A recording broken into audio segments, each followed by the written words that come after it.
What is our purpose here? What are we here for? Believe it or not, it's a lot simpler than it sounds.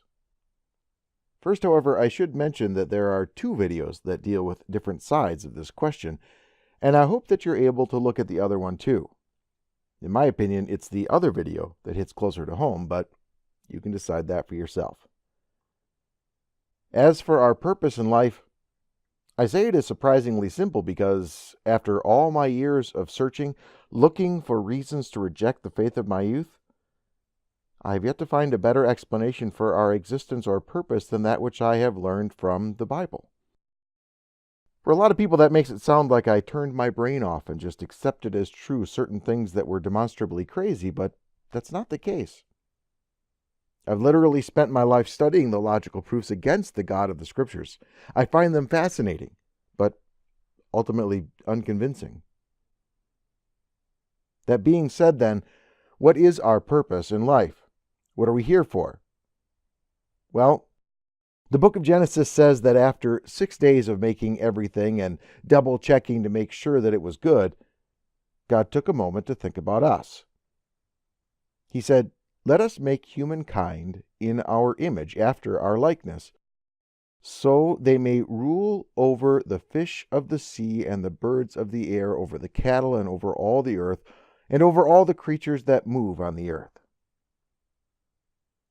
This term, rule over, is sometimes misused so that it sounds like mankind gets to do whatever they want with creation.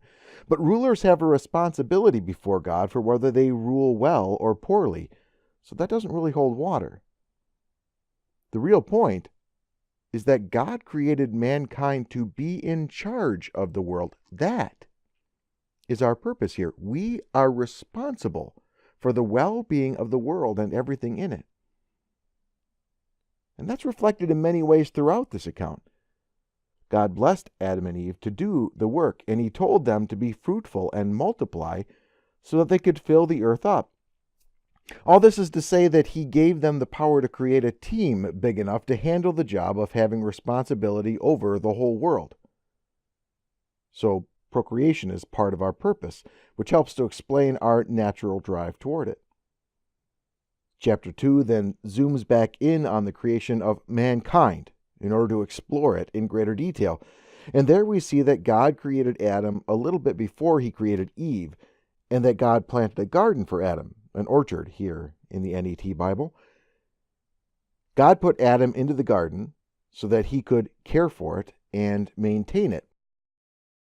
But he couldn't maintain the garden well enough to fulfill his purpose alone, so God created Eve and placed her there with Adam. This creation of Eve for Adam, then, becomes an integral part of the fulfilling of mankind's purpose. And that is why the chapter concludes with their union becoming the basis of all future families and, thus, for all human civilization.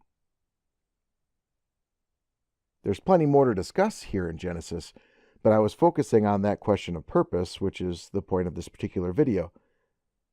Now, if you're stuck on the fact that I would use Genesis at all because you consider it a myth, I get that. I disagree, but I get it. Even so, don't dismiss what Genesis says about our purpose too quickly. It's been around a long time, and its answers are consistent with what we know about the kind of work that all of us find genuinely fulfilling. When we benefit each other by our work, and we benefit the world around us, we feel good about it. Genesis is consistent with that, since it says that is exactly what we were made for. There's obviously more to explore on the question of our purpose, and you can continue to explore it by clicking on through the links provided here, as well as those links provided in the description below. Also, if you're interested in encouraging the production of more videos like these, go ahead and like this video, subscribe to the channel, and try following the link to my Patreon page too. Happy investigating, and richest blessings to you all.